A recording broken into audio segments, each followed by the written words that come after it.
it seems that some not minimal, actually I have my fault also, because only yesterday I came to understand, I think last week, you know that we are too busy, me and Ma'am Cyril facilitating the Nurses Week, so I wasn't able to really follow up your new pilot form, and the TQM gave us a auditing tool.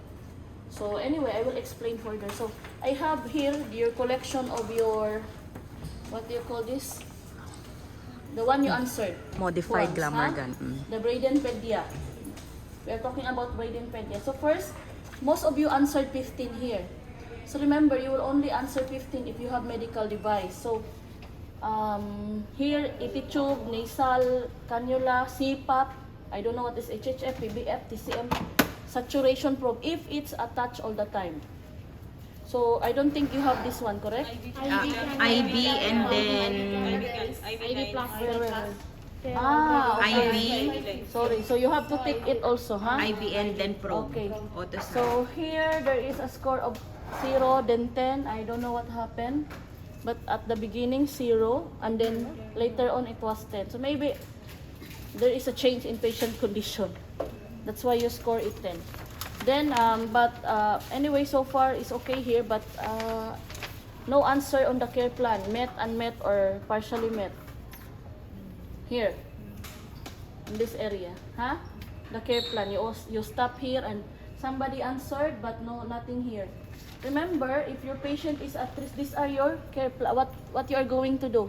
No risk, high risk, moderate risk, very high risk. This is what you are going to do, and you have to tick here and you have to put the date and time. Okay? So these are just some of my feedbacks. The same. So we have care plan at the back, some, the others, Mafi. Okay? Now anyway, the most important thing is that because we are doing the auditing tool and an audit to you. Example, once you identify your patient as, what is the, let me see. This is 10. 10 is at risk. Okay? So at risk.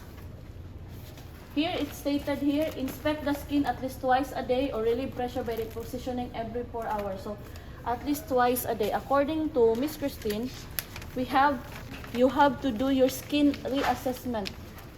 Assessment upon you receive the patient. Pediatric, we are talking about pediatric. You have to assess your patient's skin when you receive.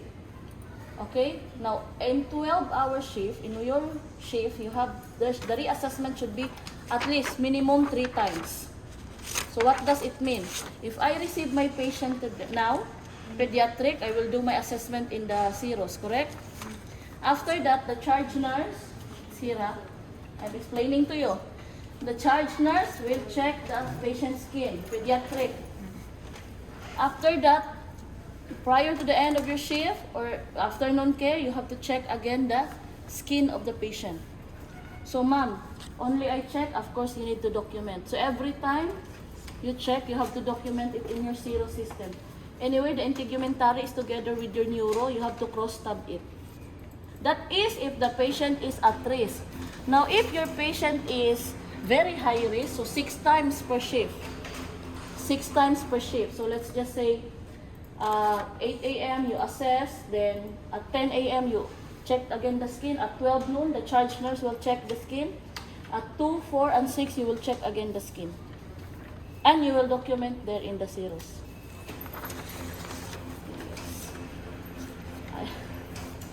Yes. Okay? Okay, not okay. Question. Again, ma'am, if the patient is high risk, If the patient, depends on what is written here.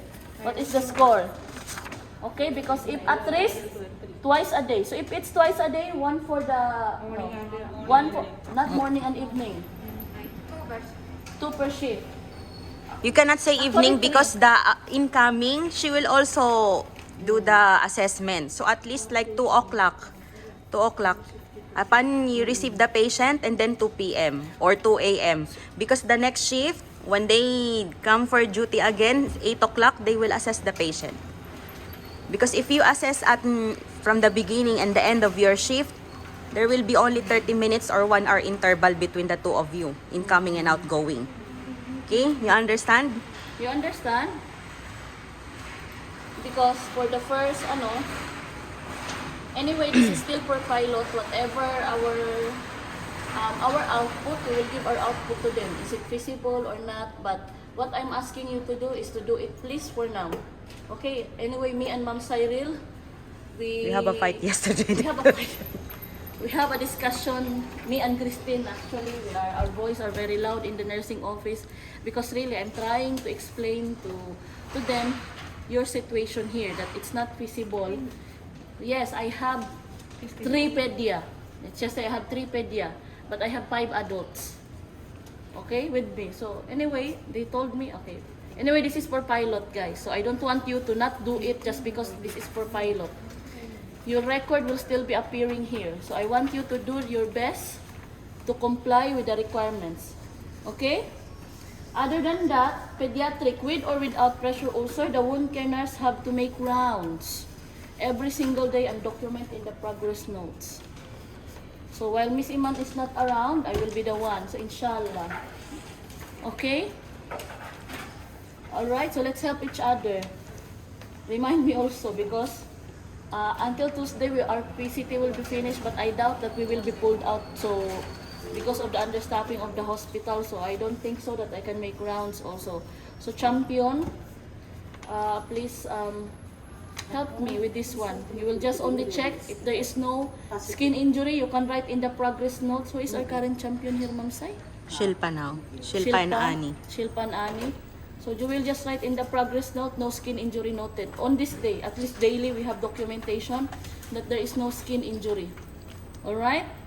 Other than that, here also, the head nurse and charge nurse will make rounds every neonate or pediatric patient, hourly. Feasible or feasible? Feasible. With or without pressure ulcer. To document or countersign in the documentation of staff nurse. Anyway, you have, I don't know where for you to document because you are doing in the zeros, we cannot countersign. Because for them, in the Nico Pico, they are using the forms. They are not using the zeros, so they can countersign. So how we are going to document So it? MAPI document, just rounds. I don't know how. We put slash mumkin. Slash in the zeros. Slash.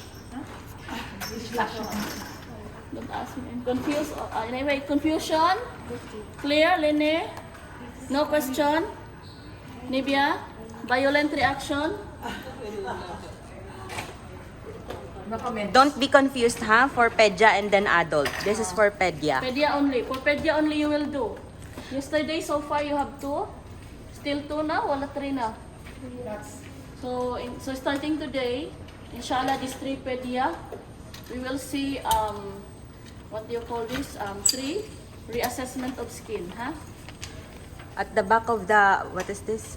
Because your input is very important. Because up to this time, this is a pilot. Once this is released or published as an official form, we cannot edit any changes.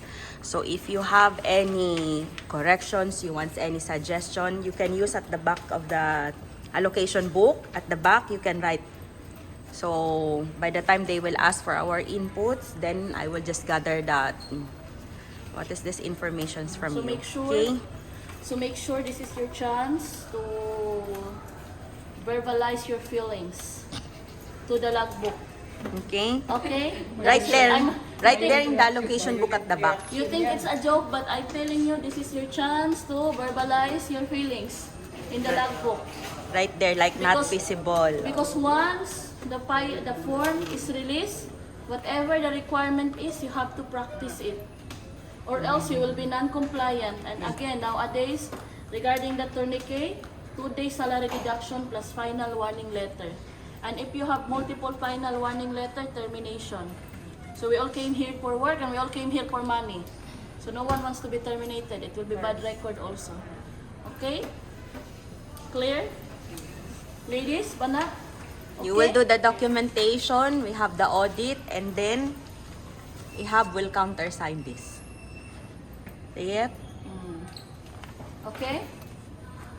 The last. Ay, So for the ano pala, I did the KPI, alhamdulillah. I'm happy with your output, very minimal compared to the other units that I want to burn the unit. Wala, I want to burn the unit when I do my KPI. So thank you guys. Just continue the correct one, ha? Don't copy the others and don't compare your unit to others. They are not good. That's all I The can say. assessment also, ha? The assessment for this, you know how to do that one. The one you are doing the assessment in the system, just add the cross tab every time you will do. The skin Okay. assessment.